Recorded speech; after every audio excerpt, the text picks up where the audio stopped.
family asked me a few weeks ago a few words on his behalf when this day came, and at first I was a little nervous. Am I going to get the words right? What's going to come to mind?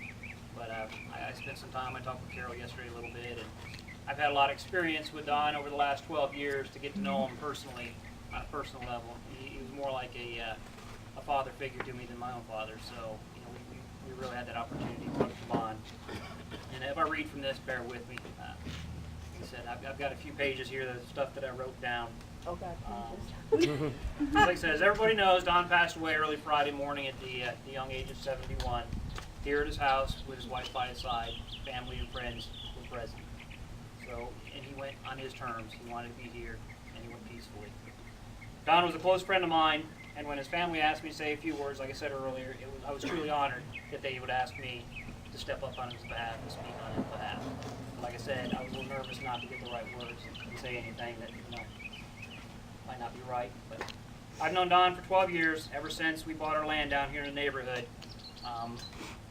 We got to know him from that case. When we first started coming to the neighborhood to work on our land, I kept seeing this guy on this green gator driving around the neighborhood. And I know this guy there. Every time we drove in, I'd see him zipping from one cul-de-sac to another cul-de-sac. And I already had a friend that lived in the neighborhood, so I went to him and I said, "What's the story with the guy on the green gator?" And he said, "Oh, that's the mayor of the neighborhood." I didn't know we had a mayor. But soon enough, it wasn't long that Don made his way down to our little cul-de-sac where my wife and our family were working on the land, and we moved in our German Shepherds into some kennels while we built our house, and we made his introduction of who he was, and he assured us that, hey, I take care of things in the neighborhood, so if you leave anything down here, it'll be okay, and hey, you got 2 German Shepherds. I love German Shepherds, so I'll keep an eye on them. And I'll feed them and water them. You don't have to worry about it. Everything will be taken care of. So we exchanged numbers, and that was the beginning of our friendship about 12 years ago.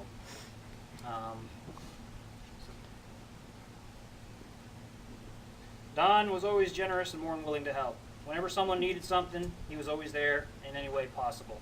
I can recall a time a few years back when we had a tornado that came through Denver. Does everybody here remember that? Trees were strewn all through the neighborhood. It wasn't long before the green gator come rolling up in the driveway. He said, "Hey, grab your chainsaw, we got some work to do." So, along with him and myself and elicited help from the other neighbors, we went to work on cutting trees, dragging them out of people's driveways, grabbing the trees, dragging them out of the roads.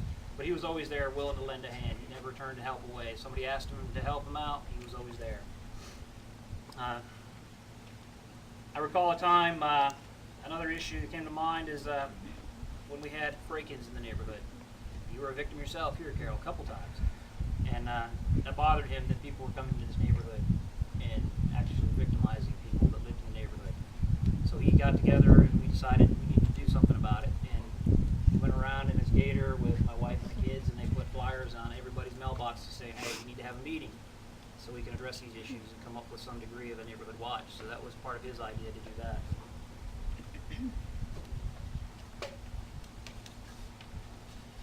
Don didn't stop at just community watch. Everybody knows Don had a passion for shooting. And as many of you know, he loved to come to my house to practice.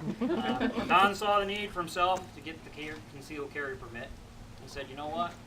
I think everybody in the neighborhood should probably have it." So that was just his thought. So he befriended a guy over in Mooresville, over at the sporting goods store over there, and he coaxed him to come over here and teach a couple classes, which several of you that are here probably attended those classes. So that was another thing that he did. He figured, you know what, spread the wealth out, not just myself, but let me offer it to everybody in the neighborhood. Don made friends no matter where he went. If you happen to stop in on Stacy's on a Wednesday night, you're guaranteed to find him and Carol there, along with several other people. And he also loved to have the friends join him, so if you ever walked in, he'd always say, "Hey, grab a chair, come on and sit down." He never turned anybody away. He was an amazing man, accomplished man. He accomplished a lot over the years.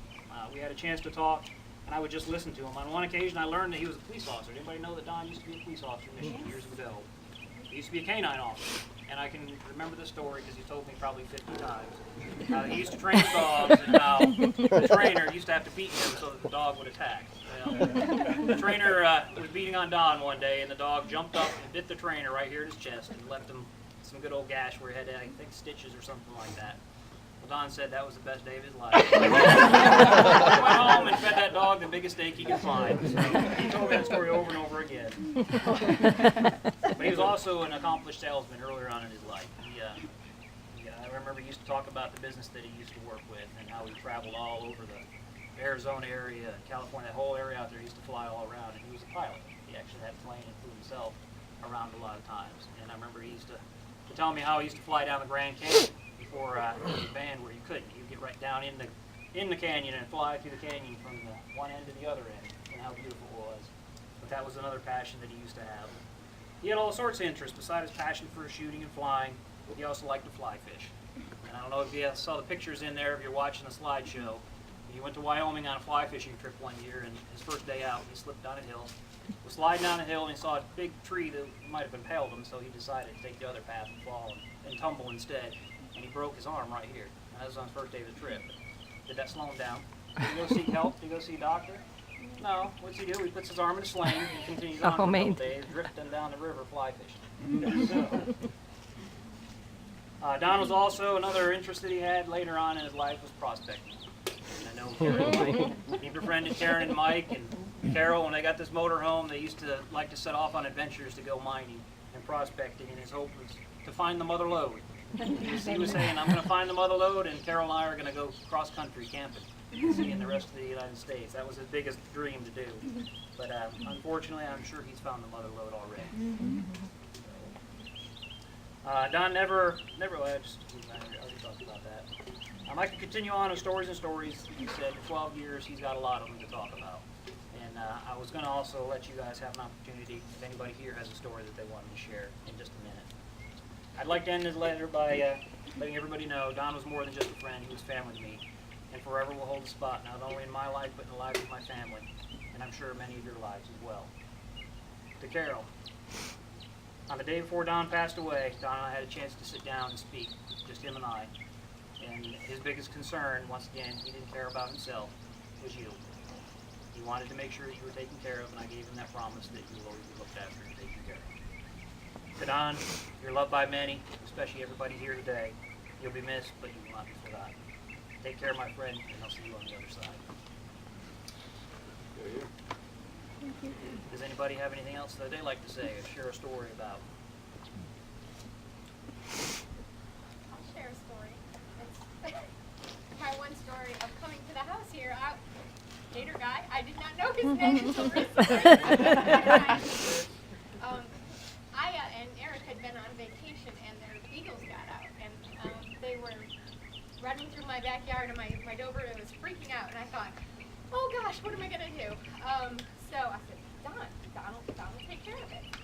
Come up to the house here and knock on the door, and Don comes to the door with a gun, underwear. And he's good. That's what I was afraid of.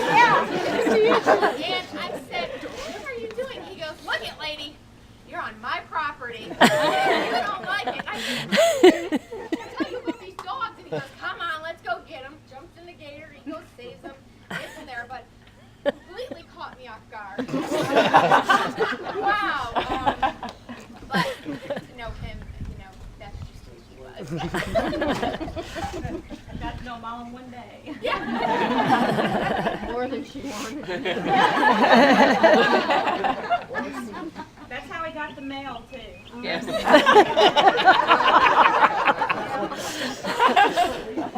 My dad did that too for decades.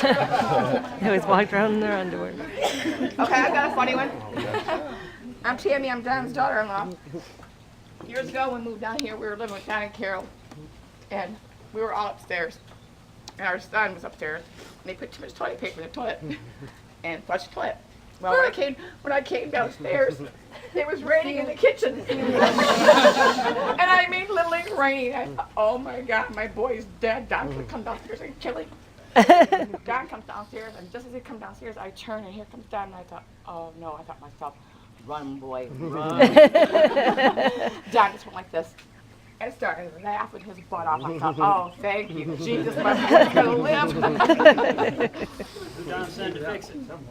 And who did Don send to fix it? Like a subcontractor. He was a good delegator. Instead of coming up here and fixing it, I just went by and closed it. I just turned the door, closed it. Right, yeah. Whenever anybody had a project to be worked on, you wanted to be right in the middle of it, that's for sure.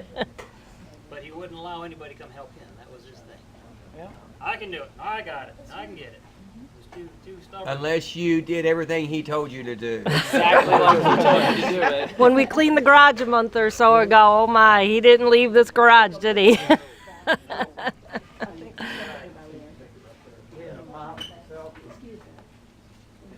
Talking with John, they spend hours flying airplanes. So we never got off the driveway. We always made sure we had newspapers in there. Yes, he did. I remember many times As long as he driving could, he delivering would those go around the with neighborhood Yeah. and cater and put papers out, the newspapers. You needed mulch in your yard, he'd make sure that trailer was full. He'd use that big trailer. I said, Don, can you get out there? And he'd always use that same expression. What? What? Haley? Okay. What you said? Haley's at the house. Haley's at the house. Carol, what did she say? She didn't want to. I don't know. All right, kids, violin. Hop in. That one in this one. Yep. You need your towel to sit on, huh? Hey, Dave. No, it's good because I just got splashed with cold water. Here we go, down to your ride around.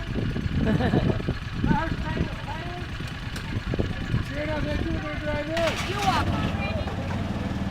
Oh my gosh.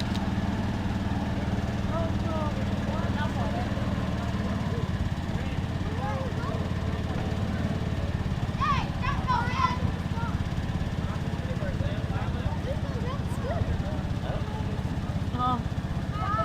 I'm driving this. That is such a cute Okay. They need somebody to drive. I'm not gonna be able to do that. I don't think it'll keep up. It won't ever. Unless somebody just follows it.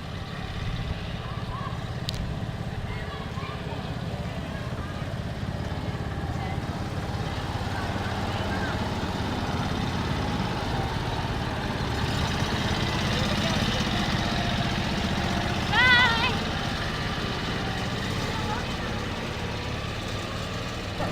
Girl power! Off she goes.